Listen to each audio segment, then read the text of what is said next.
Hello above ground dwellers, I'm the Theme Fiend, and today we're taking a look at Zhang Yimou's 2018 film, Shadow. Shadow takes place in a fictional time period in China where the disgraced commander of the Pei Kingdom, Zhu, secretly enlists a body double, Jing Shou, to reclaim Jing City from Yang Kang, who defeated Zhu in a previous battle for the city. Zhu's ultimate goal is to become king of Pei, and he uses the prospect of Jing Shou being reunited with his mom in Jing City as leverage to get him to follow through with his plan. Behind closed doors, Zhu instructs Jing Shou to impersonate him and trains him to challenge Commander Yang Kang of the Yan Kingdom in a rematch to reclaim Jing City. However, the king of Pei, Pei Liang, has already established a peace treaty with Yan and fears the duel will result in war. The king promptly demotes the impostor Zhu and, as a peace offering, gifts his sister Xing Ping as a wife for Yang Kang's son, Yang Ping, without her consent. What's worse, Yang Ping accepts her only as a concubine. This offensive gesture prompts Xing Ping to join the Jing City infiltration effort in secret to face Yang Ping and restore her honor. Caught in the middle of this game of chess is Zhu's wife, Xiao Ai, who slowly falls for Jing Zhou. In the closing moments of the film, she is left to make a choice. Will she continue to go along with the manipulations and lies for political power and personal vendetta, or will she expose the truth?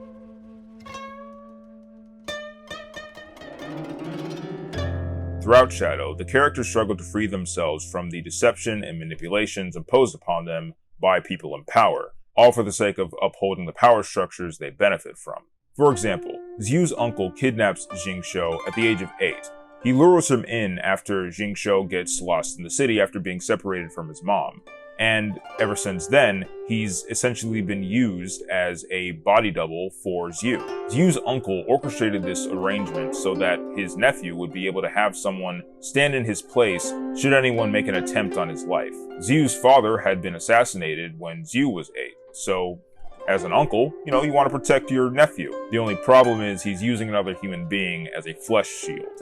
And Jing Shou isn't okay with this, obviously. He tries to escape on multiple occasions, but what's key here is that Jing Shou is being exploited, used as a pawn by the aristocracy. And Jing Shou is beaten into submission to the point where whatever they command him to do, he does. He follows like a shadow. And now, a crippled Zhu is giving Jing Shou a chance for freedom, if he can only accomplish a singular goal: continue to act as a flesh shield for an aristocrat.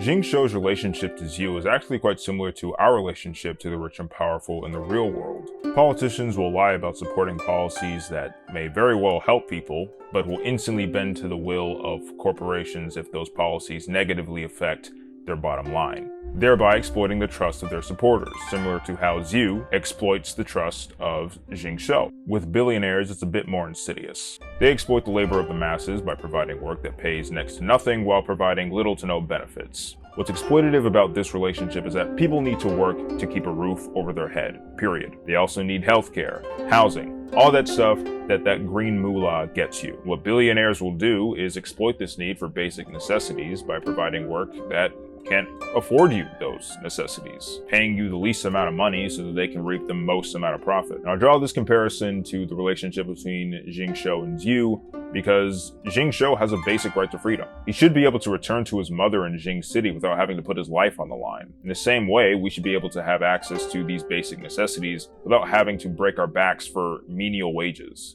But Jing Shou isn't the only one being dehumanized for the sake of the upper crust. Xing Ping is used as a pawn by her brother in his last-ditch effort to preserve peace.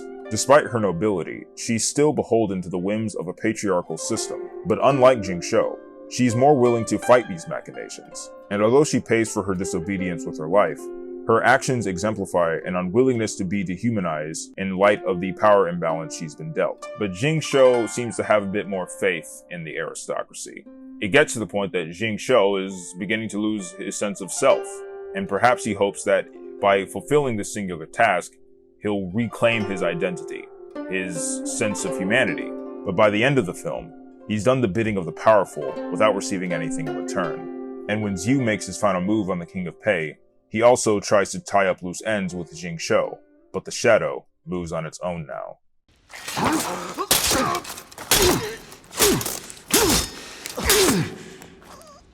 But What happens at the end of the film, I think, is pretty interesting. Rather than use this opportunity to expose the corruption that has befallen the kingdom, Jing uses this opportunity to prop himself up as the next king, and now he spun his own web of lies, subsequently propping up the very corrupt system that he suffered under.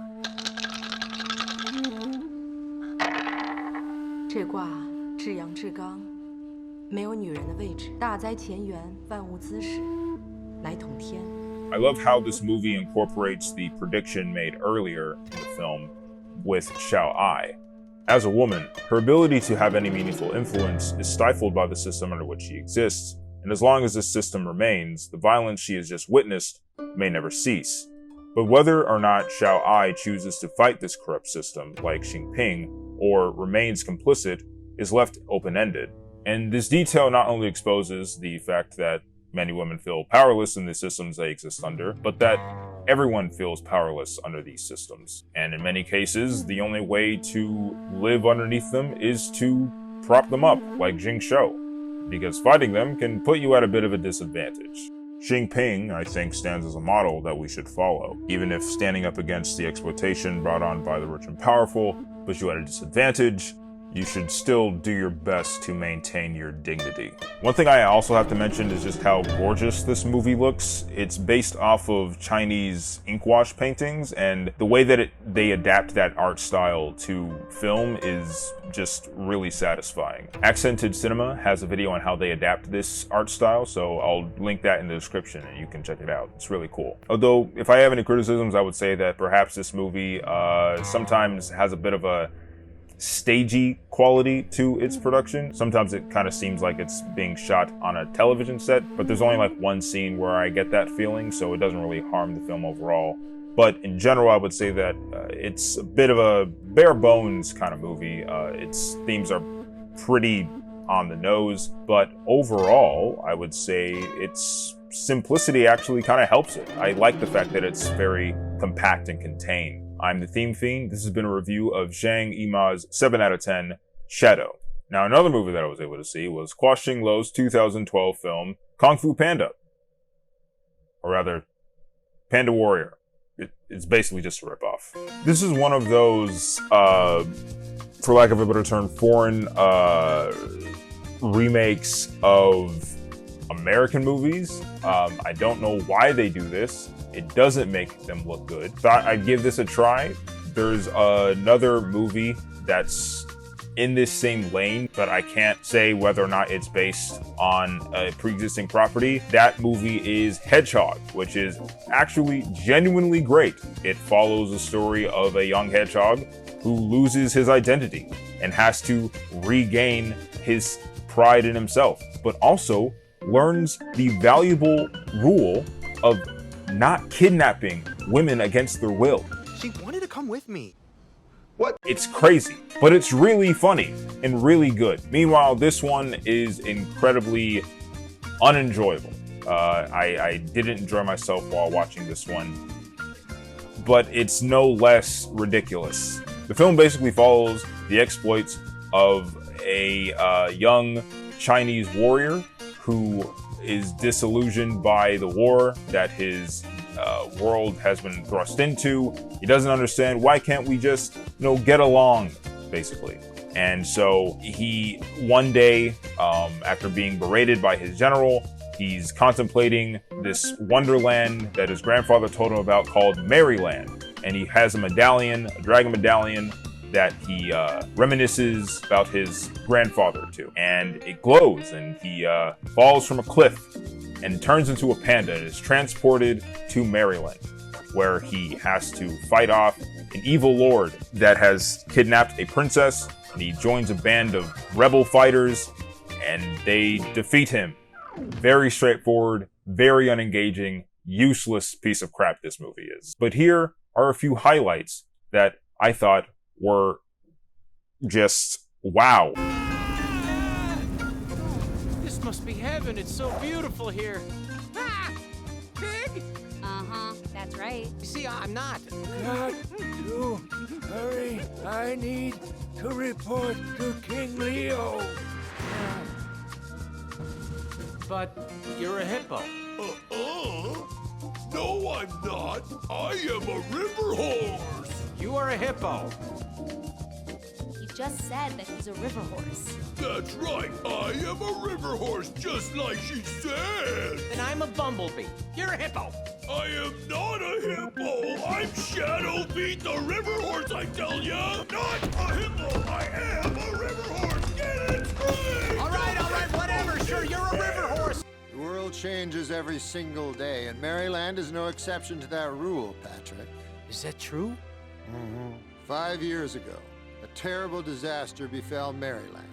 First, an animal that I had never seen before suddenly appeared here to rescue us. The legendary panda warrior? Yes.